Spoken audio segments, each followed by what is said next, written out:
আসসালামু আলাইকুম। থামির সারাদিন ব্লগ থেকে আপনাদের সবাইকে স্বাগত। আশা রাখছি আপনারা সবাই ভালো আছেন। আমিও আলহামদুলিল্লাহ ভালো আছি। গত ২টি ব্লগে ভয়েস দিতে পারি নাই। আজ আবারও যথারীতি করছি।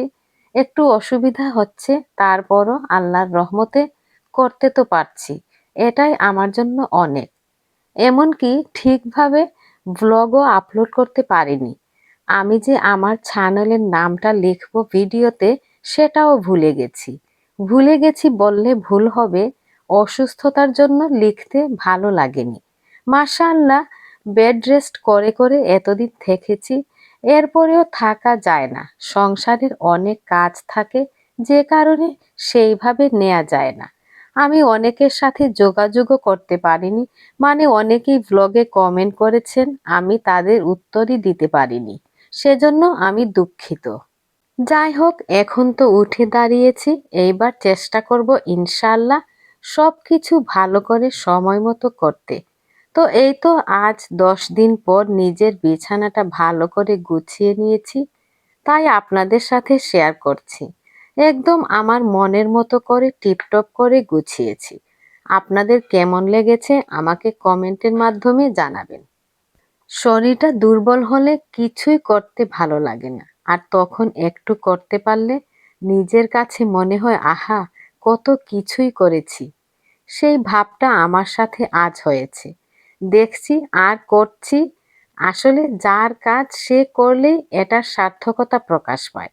যাই হোক, কিছু স্কার্ফ ধোয়া হয়ে আছে, সেইগুলি ভাঁজ করে রেখে দেব।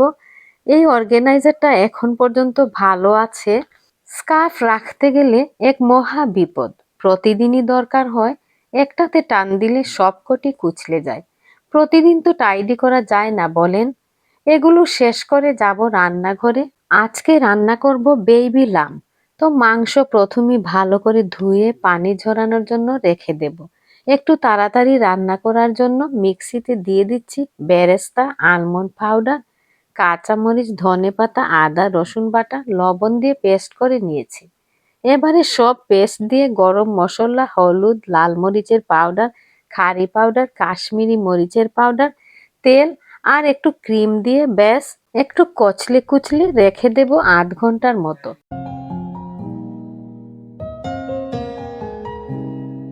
এই তো এবারে পানটা বসিয়ে ঢেলে দিচ্ছি মাংস। এটা কষাতে দেব, আর এদিকে যত নোংরা করে রেখেছি সেগুলো সাফ করে নিয়েছি। রান্না করতে সময় লাগে না, দেখবেন পরিষ্কার করতে কত দেরি লাগে। সবশেষে পেঁয়াজ বেরেস্তা, টমেটো আর ধনেপাতা, ঘি দিয়ে দেব। রান্না শেষ। খুব সহজ, তাই না বলেন? খেতে কিন্তু অসাধারণ হয়েছিল।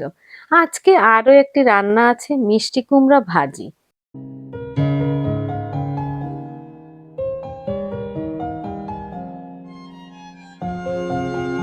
এই সবজিটা আমার খুব পছন্দের, খেতে ভালো লাগে।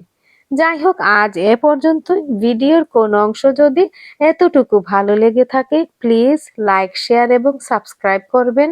আপনারা সবাই ভালো থাকবেন সারাক্ষণ, সারা জীবন। আল্লাহ হাফেজ।